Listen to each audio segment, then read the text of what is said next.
Puji Tuhan. Selamat pagi saudara semua. Dan sebentar kita akan mendengarkan renungan kebenaran firman Tuhan. Saya berharap saudara dalam keadaan baik dan diberkati oleh Tuhan. Mari kita berdoa. Pujian syukur kami naikkan kepada Allah Bapa di sorga buat kebaikan dan kemurahan Tuhan.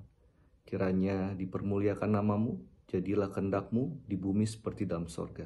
Ampuni dosa dan kesalahan kami seperti kami pun mengampuni yang bersalah pada kami. Dan biarlah urapan Tuhan boleh menyertai setiap pribadi kami. Kami boleh mendengar firman-Mu, kami boleh mengerti, melakukan, dan hidup di dalamnya. Sembunyikan kami semua di belakang salib Tuhan. Kiranya Yesus semakin bertambah, kami boleh semakin berkurang. Dengan hati mengucap syukur, kami sambut firman-Mu dalam nama Tuhan Yesus Kristus. Haleluya. Amin. Pada pagi hari ini saya ingin membawa saudara kepada judulnya pada hari ini adalah kenali pola pencobaan. Dan ayat utama kita terdapat di dalam 1 Petrus pasal yang kelima, ayat yang ke-8. Saya bacakan untuk saudara semua. Sadarlah dan berjaga-jagalah.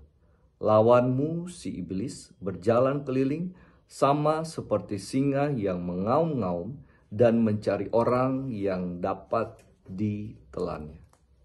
Iblis mencari orang yang dapat ditelannya. Saudara, ada situasi-situasi tertentu yang membuat kita lebih rentan terhadap pencobaan dibandingkan orang yang lain. Dan ada beberapa situasi yang membuat kita tersandung lebih cepat. Sementara situasi yang lainnya ini tidak terlalu mengganggu kehidupan kita. Situasi-situasi seperti ini unik, saudara. Dan ini menunjukkan kelemahan kita. Kita perlu mengenalinya sebagai kelemahan kita. Kenapa? Karena tidak hanya kita yang mengenali kelemahan kita, tetapi iblis juga mengenali kelemahan kita. Itu sebabnya iblis berusaha dengan giat untuk membuat kita berada dalam situasi-situasi seperti itu, sehingga kita diharapkan tergelincir dan terjatuh di dalam pencobaan. Sebabnya Petrus mengingatkan supaya kita sadar dan berjaga-jaga. Sebab lawan kita si iblis itu berjalan keliling. Sama seperti singa yang mengaum-ngaum dan mencari orang yang dapat ditelannya. Bagaimana kita dapat mengenali pola pencobaan yang sering kita alami? Ada beberapa pertanyaan yang saudara dapat ajukan. Pertama adalah, tanyakan kepada diri sendiri. Kapankah saya paling sering dicobai? Pada hari apa? Pada jam berapa? Apakah mungkin hari Senin setelah pulang dari gereja? Sehingga kita lebih rentan dalam pencobaan? Ataukah jam-jam tertentu di dalam hidup kita? Tanyakan berikutnya, pertanyaan berikutnya yang kedua atau berikutnya. Di mana saya paling sering dicobai? Apakah di tempat kerja? Atau di rumah, atau di rumah tetangga, atau di tempat olahraga, di bandara, atau di rumah penginapan ketika kita sedang berada di luar kota. Pertanyaan berikutnya, siapakah yang bersama saya, ketika saya paling sering dicobai? Apakah itu teman, apakah itu rekan sekerja, atau sekelompok orang asing, atau ketika saya sedang sendirian? Iblis mencobai kita. Pertanyaan berikutnya, tanyakan juga, bagaimana perasaan saya, perasaan kita, perasaan Anda ketika kita paling banyak dicobai? Mungkin ketika Anda merasa lelah, ketika Anda merasa kesepian, ketika Anda merasa bosan, ketika Anda merasa tertekan, atau mungkin ketika Anda sedang terluka perasaannya, menjadi kecewa, atau marah, atau khawatir. Atau mungkin setelah sebuah kesuksesan yang besar, keberhasilan yang besar, atau kesuksesan rohani yang membuat kita menjadi lengah dan tidak berjaga-jaga. Saudara, kita perlu mengenali pola pencobaan kita, sehingga kita dapat bersiap-siap ketika kita menghadapi situasi yang seperti itu. Sebagaimana Paulus berkata dalam Efesus 4 ayat 27, dan janganlah beri kesempatan kepada iblis. Amsal 4 ayat 26-27 mengatakan, tempuhlah jalan yang rata dan hendaklah tetap segala jalanmu. Janganlah menyimpang ke kanan atau ke kiri. Jauhkanlah kakimu dari kejahatan. Kenali pola pencobaan Anda, kemudian berjaga-jaga dan bersiap-siap supaya Anda tidak menyimpang ke kiri dan ke kanan. Ada sebuah kisah di dalam 2 Samuel 11 ayat yang pertama sampai 2 Samuel 12 ayat 25 tentang seorang raja yang jatuh dalam pencobaan. Saya bacakan ayat 1 sampai 3 saja, Saudara. Pada pergantian tahun, pada waktu raja-raja biasanya maju berperang, maka Daud menyuruh Yoab maju beserta orang-orangnya dan seluruh orang Israel. Mereka memusnahkan Bani Amon dan mengepung kota Rabah. Sedang Daud sendiri tinggal di Yerusalem.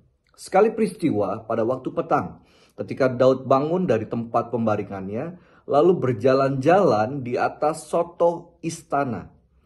Tampak kepadanya dari atas soto itu seorang perempuan sedang mandi. Perempuan itu sangat elok rupanya. Kisah ini menceritakan Raja Daud dan kejatuhannya bersama dengan seorang wanita bernama Bersheba. Saudara dapat baca ayat selanjutnya sampai pasal 12 ayat 25. Bagaimana Daud kemudian menjadi otak perencana pembunuhan terhadap suami wanita tersebut dan bagaimana persinahannya sehingga dosa ini sangat menyakiti hati Tuhan. Padahal Daud seorang raja yang diurapi, orang yang dipilih oleh Allah sendiri. Saudara, awal mulanya adalah ketika waktu berperang biasanya terjadi, Daud tidak memilih untuk ikut berperang tetapi tinggal di Yerusalem. Dan ketika dia bangun satu hari, berada di soto istananya, matanya melihat hal yang tidak boleh seharusnya dia lihat. Sehingga keinginan inilah yang dicobai oleh iblis. Dia membuka hatinya, memberikan kesempatan kepada iblis untuk mencobainya, dan akhirnya Daud jatuh dalam pencobaan. Pada hari ini, tema atau judul, kenali pola pencobaan Anda. Mungkin ada saudara yang salah satu pencobaannya di jalan. Kesabaran itu perlu untuk dipertahankan. Sehingga ketika menaiki kendaraan, disalip motor, dipepet oleh mobil kendaraan lain, kita menjadi marah. Dan ketika kita marah, kita membuka celah kepada iblis. Sehingga dari rumah sampai kantor kita marah-marah, pulang juga marah-marah lagi. Kenali saudara pencobaan itu. Sehingga kita dapat sadar dan berjaga-jaga. Dan kita boleh menutup celah-celah dari cobaan iblis, dan kita minta Roh Kudus dan firman itu berjaga dalam hati kita sehingga kita bisa keluar sebagai pemenang di dalam pencobaan-pencobaan. Saya berdoa saudara supaya kita semua dapat berhasil mengalahkan pencobaan kita, dapat bertahan dalam iman percaya kita sehingga kehidupan kita selalu menjadi emas yang selalu dimurnikan di hadapan Tuhan untuk kemuliaan nama Tuhan Yesus Kristus sekarang sampai selama-lamanya. Mari kita berdoa. Kami bersyukur untuk kebenaran firman Tuhan pada hari ini. Agar kami boleh menjaga hati kami, boleh sadar dan menjaga-jaga sehingga kami boleh menang atas pencobaan yang kami boleh alami oleh kuasa kegelapan. Tuhan, kami tahu kami manusia lemah. Kami tahu kami penuh kekurangan-kekurangan. Sebab itu firman-Mu dan Roh Kudus tolong kehidupan kami. Sebab kami boleh mau rindu untuk hidup lebih menyenangkan hati Tuhan. Tolong kami Tuhan. Tanpa Tuhan kami tidak bisa berbuat apa-apa. Sepanjang hari ini apapun yang kami lakukan, aktivitas kami mau melibatkan Tuhan. Kami minta pimpinan Tuhan. Sehingga dalam kehendak Tuhan semua kegiatan kami, usaha kami, pekerjaan kami, apapun yang kami lakukan, kiranya boleh Tuhan buat berhasil. Dan keberhasilan ini untuk memuliakan nama Tuhan.